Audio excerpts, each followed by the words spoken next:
Here we are again at the Mental Health and Addiction YouTube channel. I'm Justin, and this is episode 14. And I'm going to do a little bit of a different method here, I guess you want to say. I'm going to do some myths versus facts about mental health and addiction, and mental health and addiction, if you will.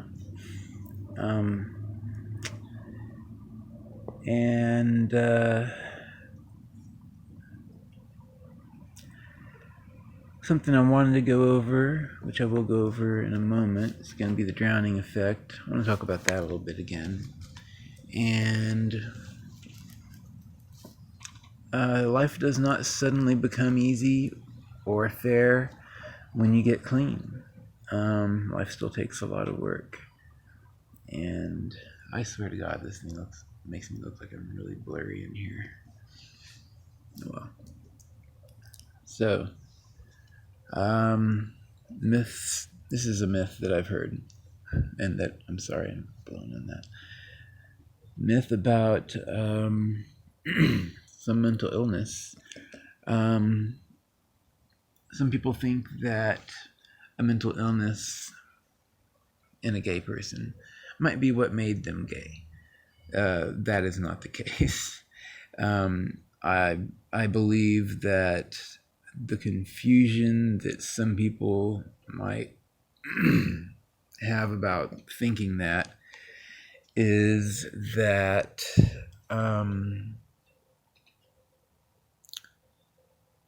the idea of people with mental health problems, especially like bigger ones, there's this idea that they do riskier things, or even intentionally do riskier things, even out of spite, or something like that, against a parent or guardian or something. A lot of parents think that when their kid comes out, that they're doing that in some way against their parents, I guess. Somehow, I'm not sure how it works in their brain. I guess like you're rebelling too really hard, and I don't know, it's just age, I don't know. Sorry. But anyway, so mental health does not play a role in a person being gay, however, in sexual orientation. However, how someone is treated,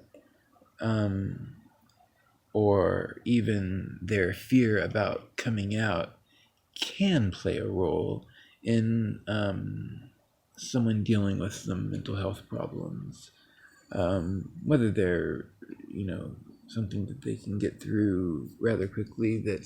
And I say rather quickly to mean, is it something that they will just need brief counseling over, or is it something they will need to take medication for life, which is really usually something that has been aggravated, and it may be a possibly existing mental illness that was aggravated by a stressful situation. I'm gonna have to do something with these dogs.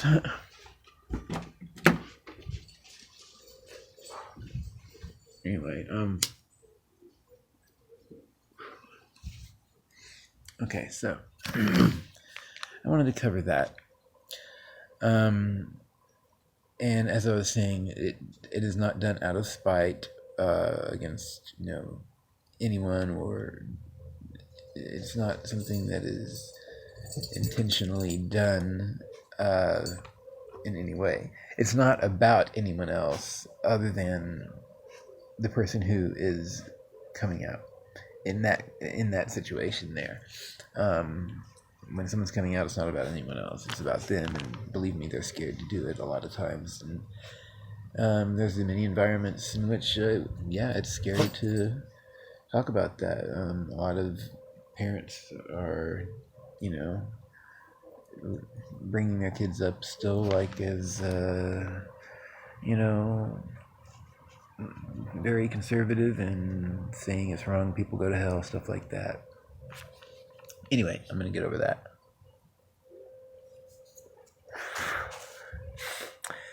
Let's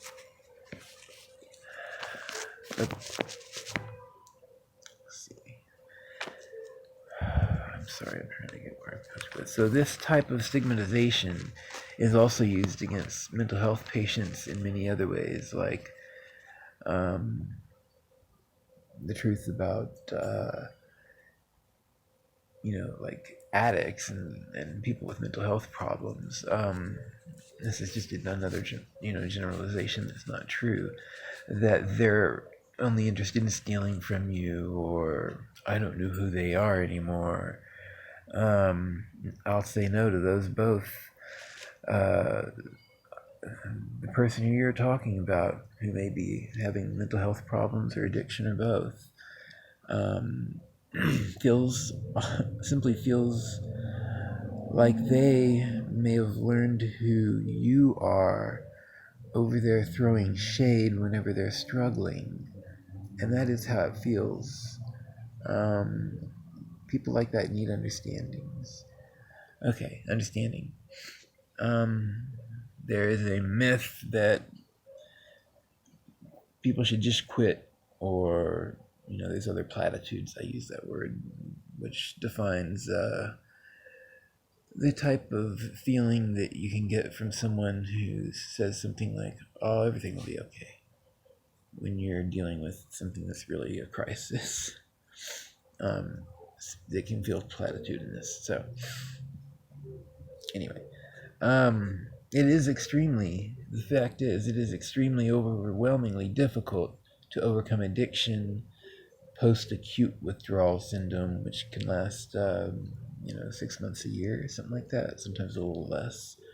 To overcome detox, the fear, and even to get the help that they need. A lot of times people just can't do it on their own. It's rare that I think it's rare that they can do it on their own. So,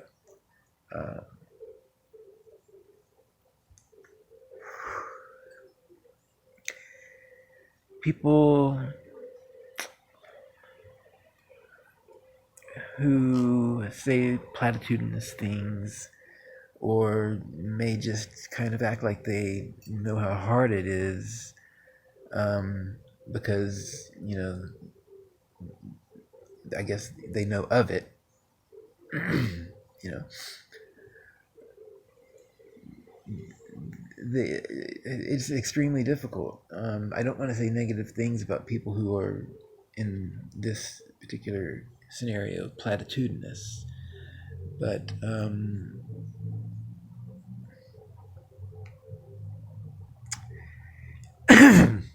really trying to offer them a way to the people who are, if they really are interested in helping. I just the platitudinous stuff really makes someone feel like you're not interested, or you're just tired of something and you don't believe in them anymore, or something like that. But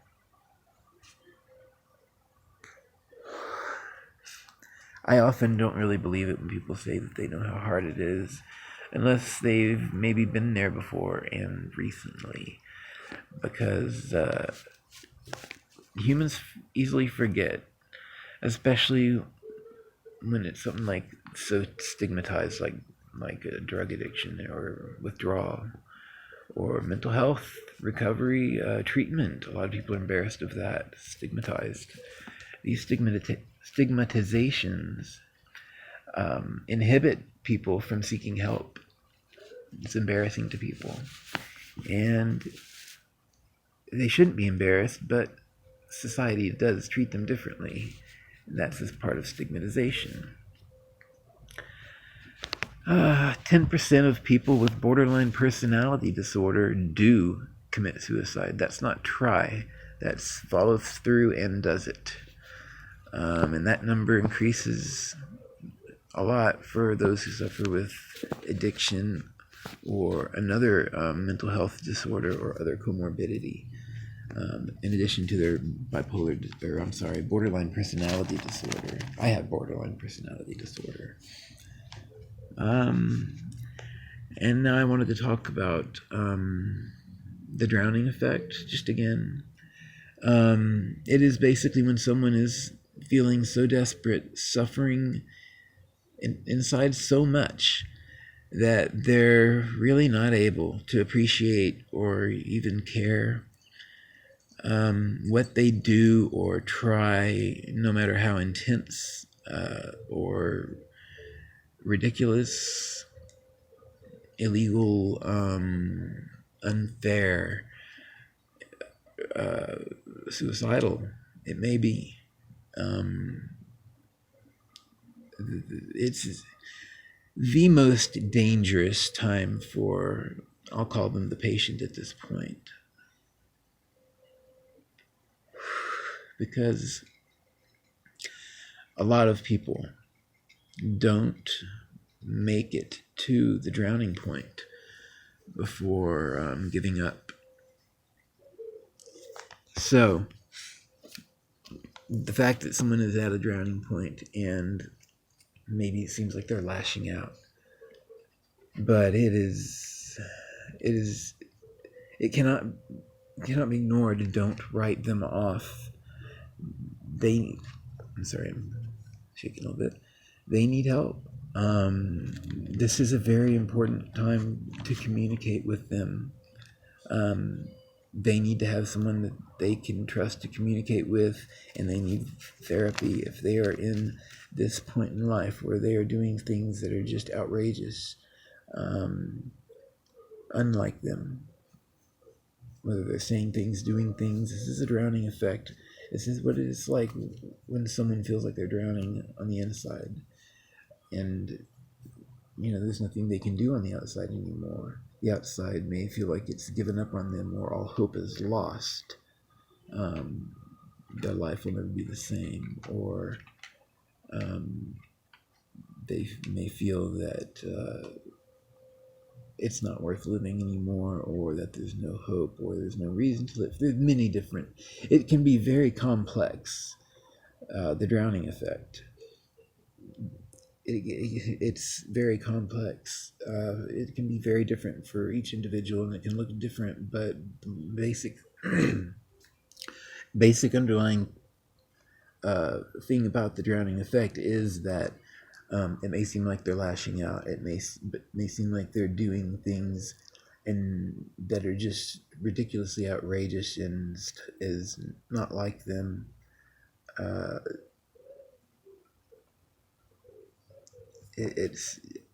You should know it when you see it, I hope, but it's a midlife crisis.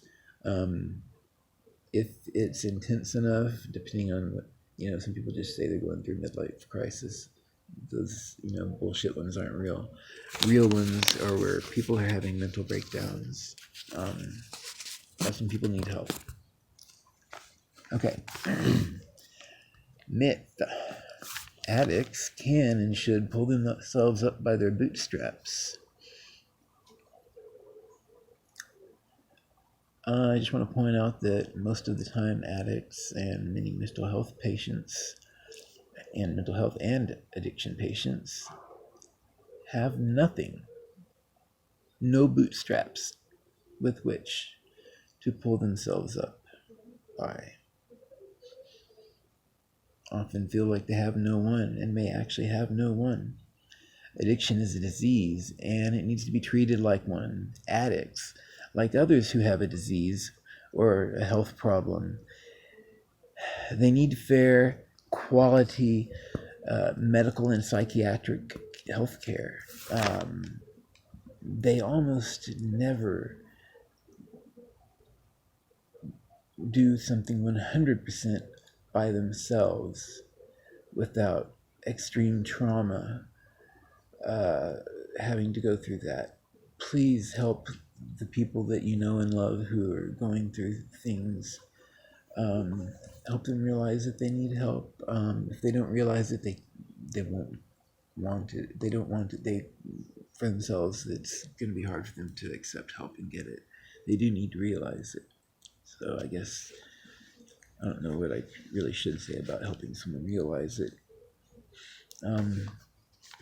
But don't ever give up on someone. Don't ever just throw your hands in the air about anyone. Please. um,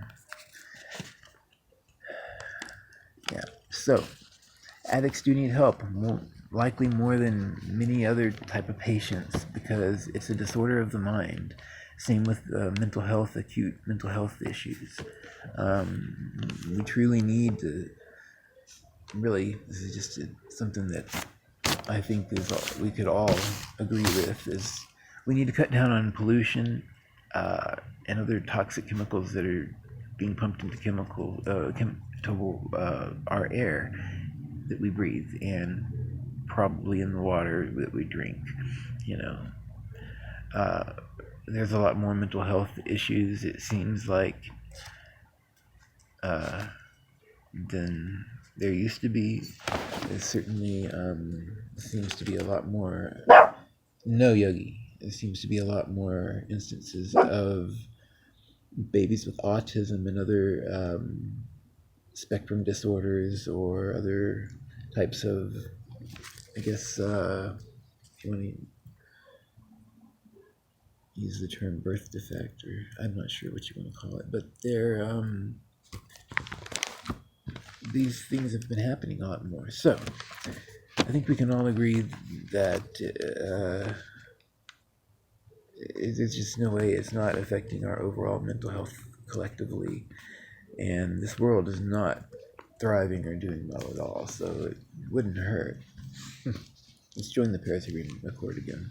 Anyway, excuses. This is another myth. Excuses are used by addicts and mental health patients to be lazy.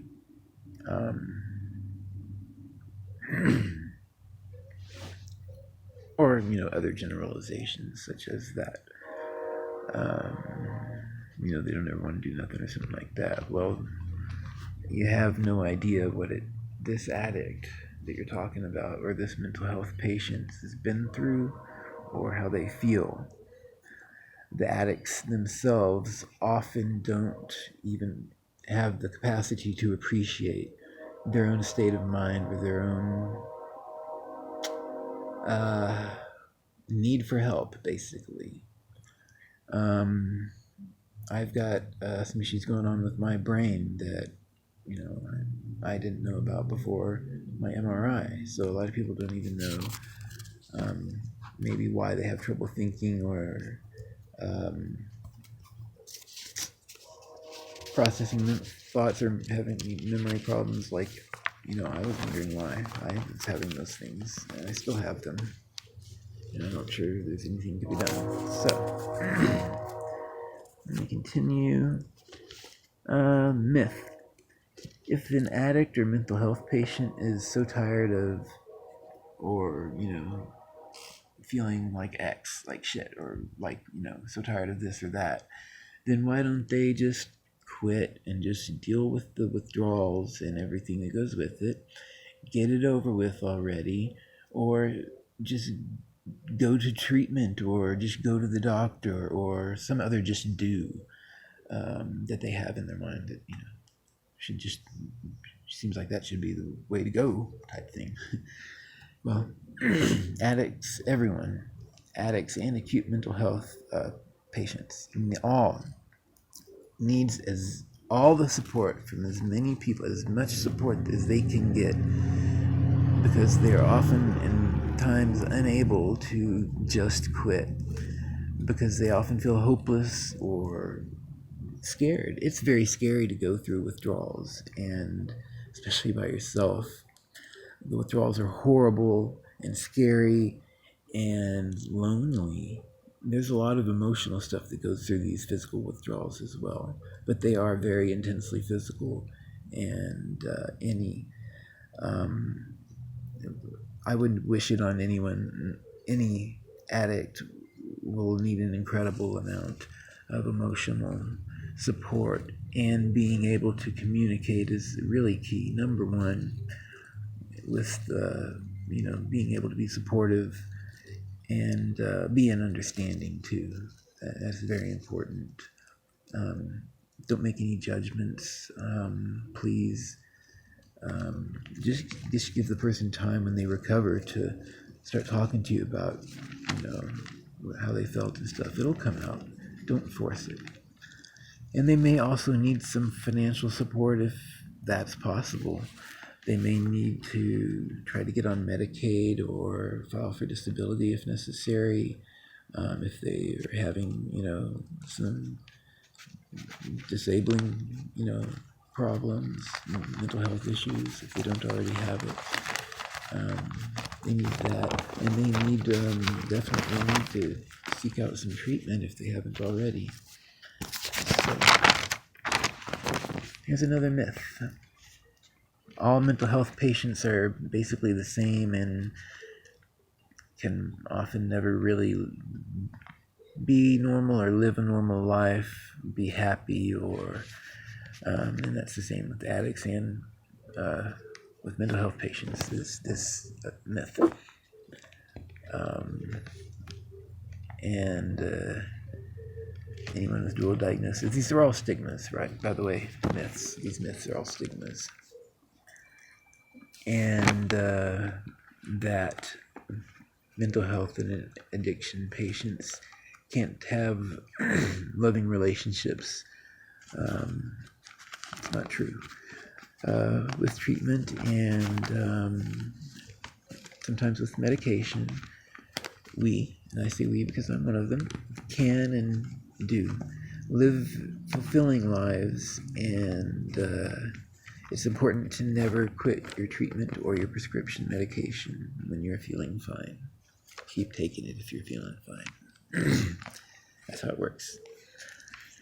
So those are the myths. Facts are there should never be a cookie cutter type of view of all addicts or all mental health patients.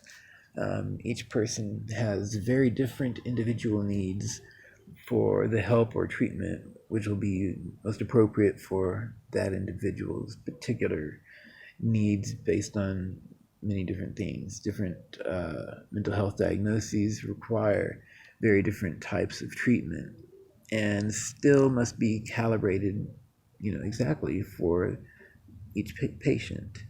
The same with addiction. You can't just treat an opiate addict with the same prescription medication treatment or as a methamphetamine addict. They do all need to address some core issues from within, and just recognizing these core issues or that something needs to be recognized is a big step. But you've also got to actually want to improve yourself and act on it. Doing it, acting on it, is possibly the part where we get stuck. Make that appointment. That's where we get stuck. We get a little bit afraid. We act like, we don't know how to do it. Well, we make the phone call and figure it out. I know it's stressful though. And, if you need help, seek a social worker. They may be able to help you, or see if someone that you know and love and cares about you and you trust to maybe help you if they can, or if that's possibly an option. I hope it is for you guys. And I'm going to go ahead and talk a little bit about my medical situation. Sorry about my dog there. Yogi, no. No! Sorry. So, my medical situation. I mentioned in a previous video that I have, I think I used the word cysts, which was what was told to me by my primary care doctor. But when I spoke with a neurologist, she told me that there are scattered microvascular hemorrhages throughout the right hemisphere of my brain. And this is what's affecting how I'm processing thoughts and my memory issues and cognition, stuff like that. And I've been having a lot of stuff going on. I'm scared about my medical issues. My grandmother's not doing well. She's slowly dying.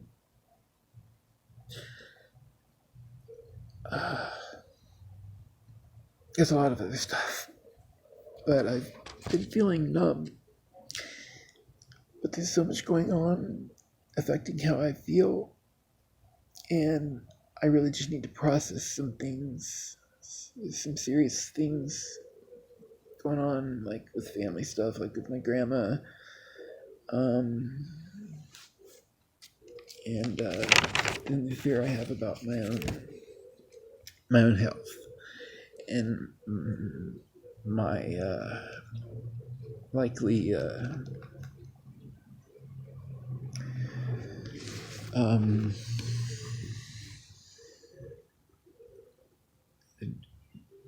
dementia, oncoming dementia, I guess. I don't know.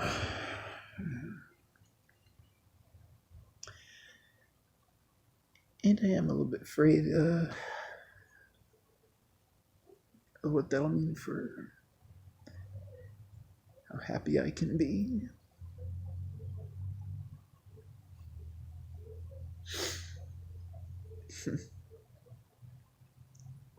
Or if anybody would really want to be with someone who is most likely going to end up with dementia. I'm 40 years old.